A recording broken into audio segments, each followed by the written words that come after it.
제가 이 말씀을 볼 때마다 하나님께 새롭게 여기시는데, 동일한 말씀 같은데 동일한 말씀 속에 또 새롭게 새로운 것들이 또 올라오더라고요. 엘리야가 과부에게 그래요. 떡 가져오라고. 떡 한 조각을. 했던 얘기였지만, 그러니까 과부가 그래요. 떡 없어요. 가루하고 기름 한 움큼밖에 없어요. 이거 엘리야가 그래요. 아니, 떡 만들어 갖고 와 그래요. 힌트 얻으셨나요? 떡 없어요. 한 움큼의 가루와 기름밖에 없어요. 그러니까 엘리야가 뭐라 그러냐면 떡을 만들어 가지고 와. 나를 위해서 떡 만들어 갖고 와. 그리고 난 다음에 너와 내 아들을 위해서 만들어. 하나밖에 없는데. 아들하고 먹고 죽을 것밖에 하나밖에 없는데 나를 위해서 떡을 만들어 갖고 와. 떡 없는데 가루 한 움큼과 기름밖에 없는데 나를 위해서 떡을 만들어 가지고 와. 그리고 너와 내 아들을 위해서 만들어. 그 다음에 하는 얘기가 뭐예요? 하나님께서 지면에 비를 내리는 날까지 가루와 기름통에 마르지 않는데요. 힌트 얻으셨나요, 혹시? 순종이 제사보다 낫다는 말씀을 여기다 한번 조금만 여러분 대입시켜 보실래요? 제사는 내가 원하고 싶은 대로 형식을 바꿔서 드릴 수 있는데요. 신기하게도요. 순종은요. 말씀한 그대로 와야 순종이 돼요. 떡을 나에게 가지고 올래? 과부가 한 말은 저는 기름과 가루밖에 없어요. 엘리야는 뭐라 그러냐면 떡을 만들어 갖고 그래요. 말씀한 그대로 가지고 오래요. 이게 순종이에요. 말씀한 그대로 나왔을 때 하나님은요, 그냥 복을 주시는 것이 아니라 약속의 복을 그대로 나에게 허락하시겠다는 얘기예요. 떡이 없어요. 분명한 것은 과부에게는 가루와 기름밖에 없는데 엘리야는 과부에게 떡을 갖고 오랐을 때 이 이야기가 거기서부터 선포가 되는 거예요. 떡을 만들어 갖고 와 그러면. 그리고 너희를 위해서 떡 만들어. 답을 찾으시라고 믿어요. 우리가 믿음에 대해서 누구의 믿음을 논하는 것은 잘못된 거 아니에요. 엘리야의 갑절의 믿음, 사도 바울의 믿음 하나님 주세요. 이거 잘못된 거 아니에요. 원해도 돼요. 근데 하나님 원하는 거는 그들의 믿음이 너희에게 믿음이 되기 위해서 나의 관점으로 너희가 한번 봤으면 좋겠어. 내 관점은 내 말씀대로 너희가 그 모습 그대로 있는 거. 내 말씀이 너희에게 임하는 대로 그 모습 그대로만 너희가 있으면 이 갑절의 복을 주시겠다는 거잖아요. 내가 떡을 가지고 오라 그랬지 가루를 가지고 나오라는 말을 하지 않았어. 그럼 떡을 만들어 갖고 와야 돼요.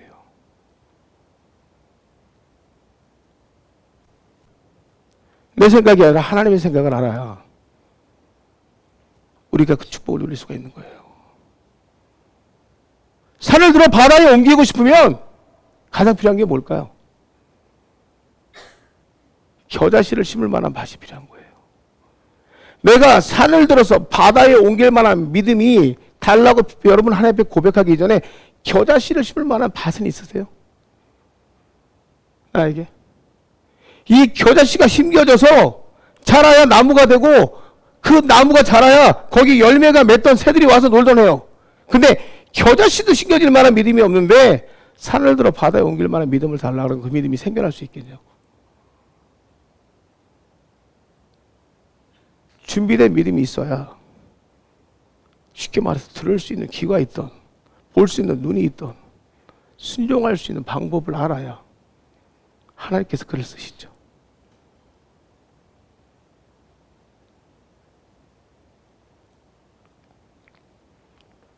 우리가 하나님이 원하는 대로 가고는 싶은데 가지 못하는 분들이 너무 많더라고요.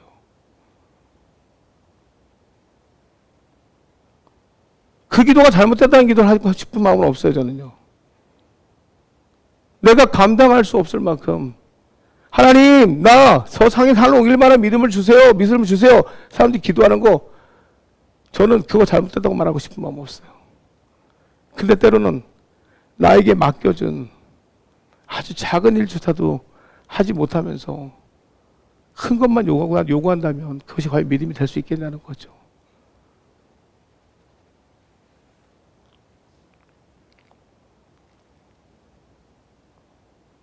우리가 잘못 가고 있는 것은 무엇이냐면 위대함 속에서 위대함을 본다는 거예요. 여러분, 위대함 속에서 위대함을 보는 것이 아니라 가장 작고 형편없어 보이는 작은 것에서 충실할 때 그 위대함이 열려진다는 걸 알아야 돼요. 작은 규칙을 깨면은요, 큰 규칙도 지키지 못해요. 작은 것에 성실하지 않은 사람은요, 큰 것도 성실할 수 없다는 얘기예요. 여러분, 작은 것을 형편없이 여기는 사람은요, 큰 것도 분명히 형편없이 여깁니다.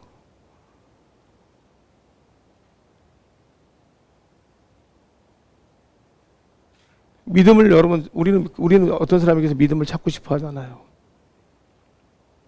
근데 하나님의 목적에 순종하지 않는 사람은 절대 믿음 볼 수 없어요. 하나님의 목적에 순종할 수 있는 사람에게서 믿음을 볼 수 있는 거예요.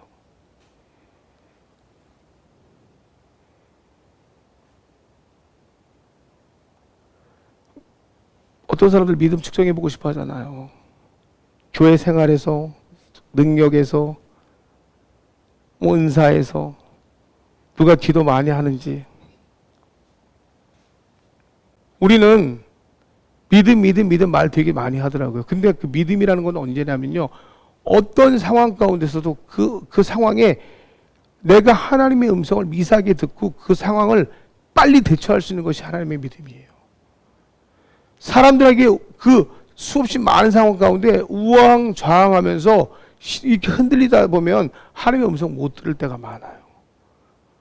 그 우왕좌왕 휩쓸려 가다 보면 내가 하나님의 미세한 음성을 못 듣는 순간부터 나는 하나님의 믿음의 사람으로서 벗어나게 되는 거예요.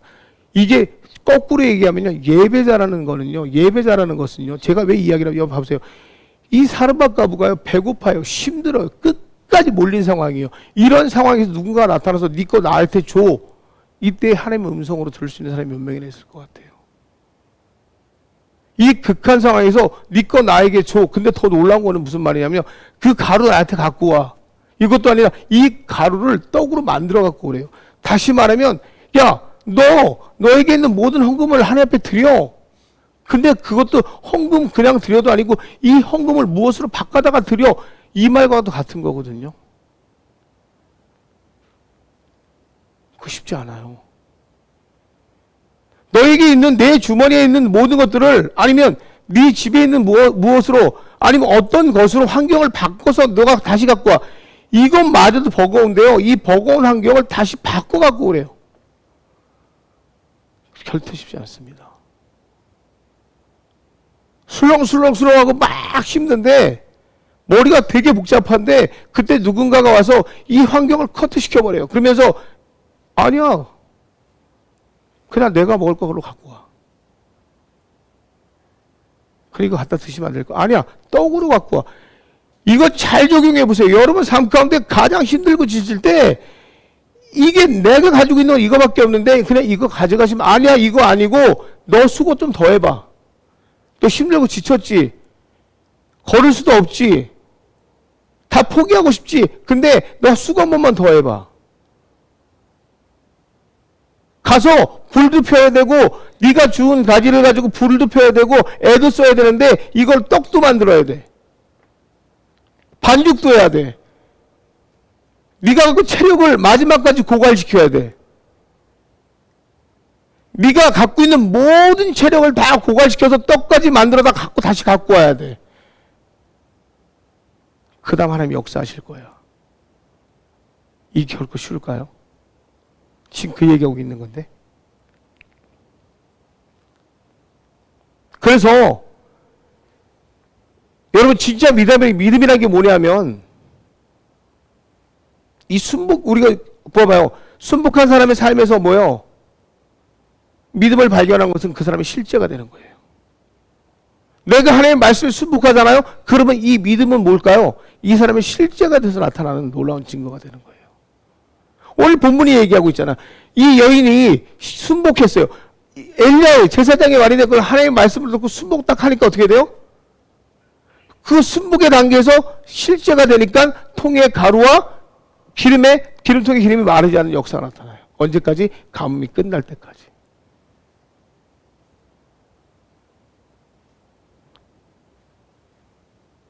예수께서 그들의 눈을 만지시며 이르시되 너희의 믿음대로 되라 하시니 마태복음 9장 29절의 말씀이시죠.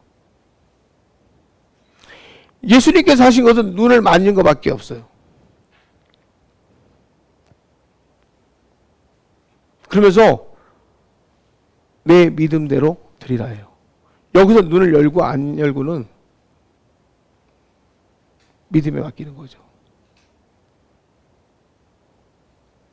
눈을 만진 건 하나님의 일이시고요. 눈을 열고 말고는 내 일이에요. 그때부터 믿음이에요. 이게 되게 중요한 사건이잖아요. 평생도록 되지 않았던 일에 평생도록 내가 해도 안 되고 망했던 사업인데 오늘 하나님께서 나에게 오셔서 말씀이 선포되네요. 평생토록 나는 한 번도 승리해보지 못했던 싸움이고 평생토록 해도 망했던 사업인데 잘 들어보세요. 평생토록 망했던 사업인데 어느 날 하나님께서 오늘 말씀이 그 말씀이 선포되네요. 평생토록 해도 안 되고 실패했던 사업인데 오늘 하나님께서 이 말씀이 그대로 선포되네요. 지금 나에게 오셔서 너 그물을 내려 그럼 거기에 고기가 얼마큼 잡히는지 한번 봐봐. 평생토록 한 번도 내 눈으로 목도하지 못했던 세상, 평생토록 내 눈으로 한 번도 내가 사업을 성공하지도 못했던 사람에게 하나님께서 오늘 그 말씀 그대로 선포되네요. 내가 오늘 너에게 네 눈을 열어서 네 사업의 번성을 일어나는 것을 보게 할 것이다. 이거 믿을 사람은 아멘이겠죠. 이 말씀이 믿어지는 사람 눈을 뜰 거예요. 이 말씀이 믿어지는 사람 오늘 하나님 말씀대로 뭐예요? 그 믿음대로 행하게 될 거예요. 이게 믿음이겠죠. 날 때부터 맹인 자의 눈을 만지시고 눈을 열어라. 누가 열어볼 수 있을까요? 누가 보인다고 말할 수 있을까요? 이 역사는 정말 일어나거든요. 근데 하나님이 살아계시기 때문에 이게 바로 오늘 사르밧 가부에게 일어난 이거 여러분들 하나님 예수님이니까 가능하냐고요? 아니요. 이거는 우리의 삶 가운데 그대로 일어나고 있는 역사예요. 감당할 수 없을 만큼 큰 문제도 그리스도의 눈으로 바라보고 믿으면 해결할 수 있게 돼요. 오늘 사르밧 가부가 그 일을 한 거예요.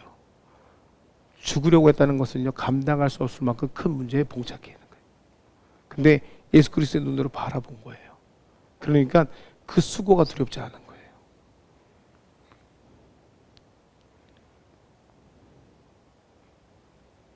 그러니까 예수께서 이르시되 내 믿음이 너를 구원하였느니라 하시니 뭐예요?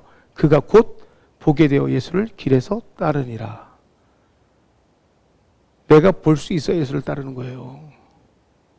예수님이 아무리 내 눈을 만져주고 내 다리를 만져줘도 내가 믿음 없으면 예수님 못 봐요. 평생 나는 불구로 가야 돼요. 믿는 자가 예수를 보고 예수를 따라가게 된단 말이에요.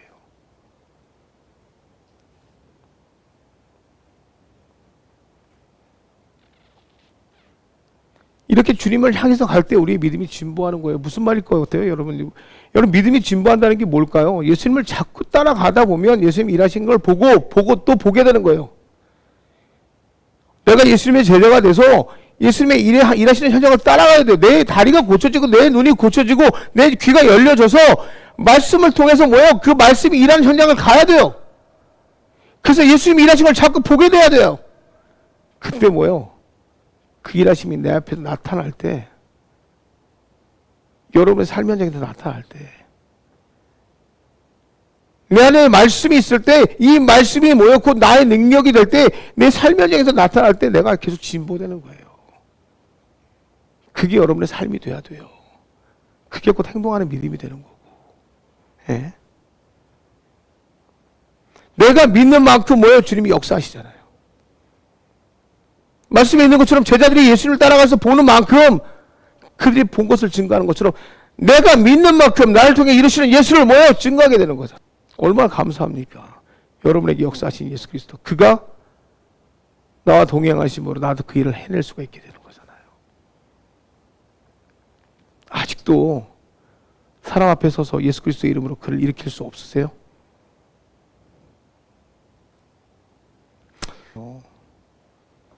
여러분들이 하나님 정말 단순하게 반응할 줄 알아야 돼요.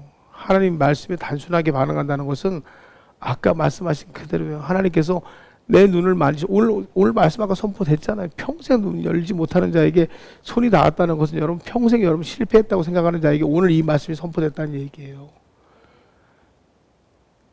한 번도 성공해보지 못한 인생 같죠? 오늘 이 말씀이 선포됐다니까요. 오늘 여러분 성공해요.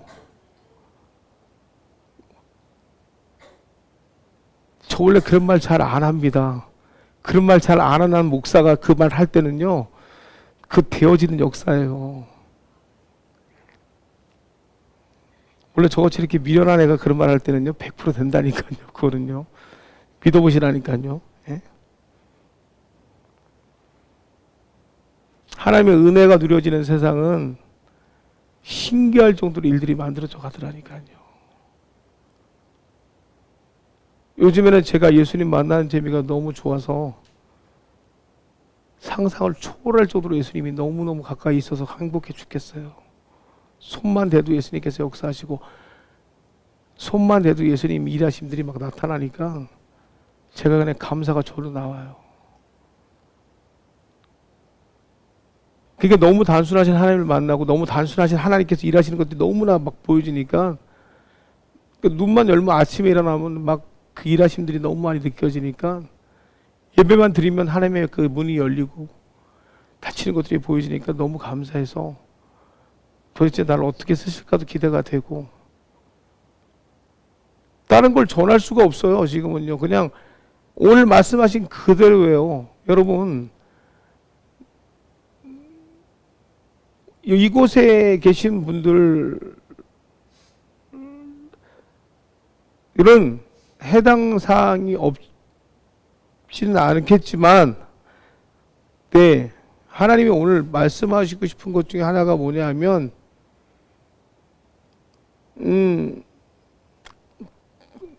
서두에 말씀드렸던 것처럼 이 이야기를 꼭 전하시고 싶은 것 같아요. 지금은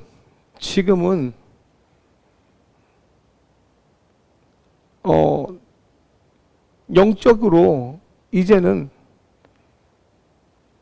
하나님에 대해서 너희들이 좀 자유로워지길 원하신대요. 하나님에 대해서 자유로워지길 원한다는 얘기는 자꾸 무엇인가를 먹으려고 하지 말고 가지고 있는 말씀들을 좀 표현하길 원하신대요. 내 아버지 앞에서 너희들이 가지고 있는 말씀들을 좀 자유롭게 표현하고 그것들이 너희 안에서 이루어지는 것들을 좀 보기 원하신다는 거예요. 얼마나 귀한 말씀들이 열매로 맺어지고 있는데 언제까지 자꾸 새로운 것을 원하는 거죠. 이 사르밧가브의 말씀이 얼마나 귀한 말씀입니까? 하나님을 기쁘게 한다는 것, 우리가 하나님을 믿음이 없이는 하나님을 기쁘게 하지 못한다고 불의의 입으로 얘기하지만 정말 여러분 그 믿음으로 얼마나 많은 열매를 맺고 있는지 하나님 정말 보시기 원하시거든요. 생명이 살아난다는 것을 좀 여러분 아셔야 돼요. 한 생명을 살리기 위해서 하나님이 얼마나 많은 일들을 계획하고 있는지 우리가 알아야 돼요. 한 생명이 살아나기 위해서는요, 그 생명에 바다 끝까지 내려가야 생명이 살아나요. 예수 그리스도의 이름을 가지고 계속 기도하면서 내가 할 일은 이것밖에 되지 않아. 나에게 붙여진 생명에 대해서 내가 생명 걸고 내려가지 않으면 이 생명 절대 살아나지 않아요. 나에게 누군가를 붙여줬으면 이 생명을 나에게 왜 붙여줬을까? 단순히 말씀을 가르치는 거, 나는 이 정도면 되지, 나머지 목사님이 할 일이야. 아니요. 그 생명을 위해서 내가 어디까지 죽어야 되는지 한번 물어보세요. 나에게 누구를 만나겠다면 내가 이 사람을 위해서 어디까지 죽어야 할까요, 하나님? 내가 어디까지 헌신해야 될까요? 내가 어디까지 이 사람을 위해서 갈급해야 됩니까? 내가 어디까지 하나님 이 사람을 위해서 준비해야 됩니까? 한번 물어보세요. 그럼 하나님 얘기하실 거예요. 그냥 오래 만난 친구라 그래서 끝나는 것이 아니라 이 사람을 나에게 붙여줬을 때 이 사람이 왜 변하지 않습니까? 저 사람의 신앙이 너무 오래 낡고 너무 오래 흔한 믿음이라서 변하지 않아. 아니요. 너 변하지 않았잖아. 그럼 내가 변해야 되는 거예요. 제가 드리고 싶은 얘기가 그거예요. 네가 변하지 않았잖아. 그럼 내가 변하면 되는 거예요. 가르치는 게 목적이 아니라 이 사람을 내가 데리고 갔을 때 이 사람 앞에서 내가 꼬꾸러지는 걸 보여주면 그 사람도 꼬꾸러집니다. 근데 내가 자꾸 새거 하면 이 사람도 새거 찾아다니는 거예요. 내가 빛으로 12시간 동안에 예수 그리스도밖에 남지 않은 자라면 그 12시간 동안에 예수 그리스도밖에 안 남아요. 내가 빛으로 사는 동안에 육신으로 남아있으면 그 사람도 육신밖에 안 남아요. 내가 낮 시간을 살면서 예수님만을 바라보면 그도 예수님만을 바라볼 거예요. 근데 내가 육신으로 살면서 12시간을 살면서 내가 나를 드러내면 그 사람도 나만 드러낼 거예요. 말씀을 읽고 해석하는 게 중요한 게 아니라 이 말씀이 내 안에서 해석이 돼서 나오냐고요. 그게 제일 중요하죠. 말씀을 읽고 해석해서 가르치는 게 중요한 게 아니라 이 말씀이 내 안에서 해석이 돼서 그 사람을 치유하고 회복하고 있냐고요. 여러분 그게 제일 중요합니다.